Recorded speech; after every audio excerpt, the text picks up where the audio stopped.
अनुदानापासून शेतकरी वंचित राहू नये, आमदार बाबासाहेब पाटील यांच्या कृषी अधिकाऱ्यांना सूचना।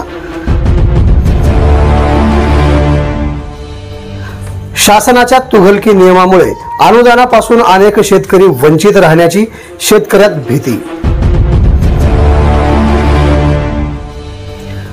अहमदपूर तालुक्यातील शिरूर ताजबंद येथे आमदार बाबासाहेब पाटील यांनी लातूर जिल्हा मध्यवर्ती बँकेत कृषी अधिकारी व चेअरमनची बैठक घेऊन सोयाबीन कापूस अनुदानापासून एकही शेतकरी वंचित राहणार नाही याची काळजी घ्या, अशा प्रकारची सूचना अहमदपूर तालुका कृषी अधिकारी सचिन बावगे यांना दिल्या आहेत।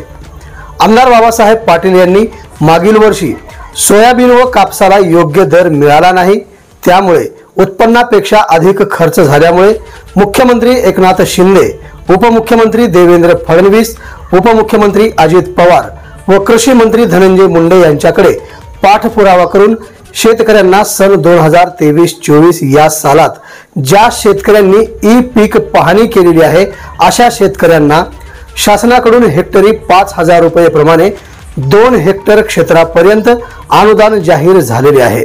गावागावात कृषी सहाय्यकामार्फत याद्या डकवल्या असून त्याप्रमाणे त्रुटी असल्याचे चेअरमन व शेतकऱ्यांनी तक्रार केली असून माझ्याकडे शेतकऱ्यांच्या तक्रारी येऊ देऊ नका।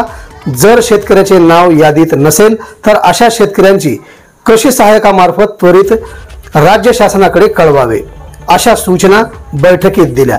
यावेळी जिल्हा सरचिटणीस शिवानंद हेगणे, शिवाजी खांडेकर, चेअरमन तुळशीराम भोसले, दिनकर जाधव, दीनानाथ राचमाळे, चेअरमन राजकुमार सोमवंशी, चेअरमन विजयकुमार लोहारे, नारायण पवार, बाबूराव सूर्यवंशी, धनाजी कानवटे यांच्यासह शिरूर ताजबंद व परिसरातील शेतकरी बांधव मोठ्या संख्येने उपस्थित होते।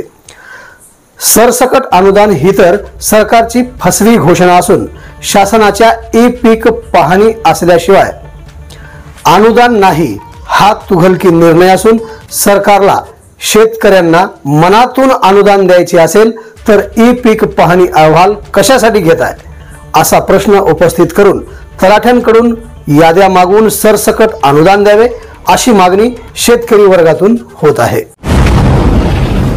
आवाज बहुजनांचा।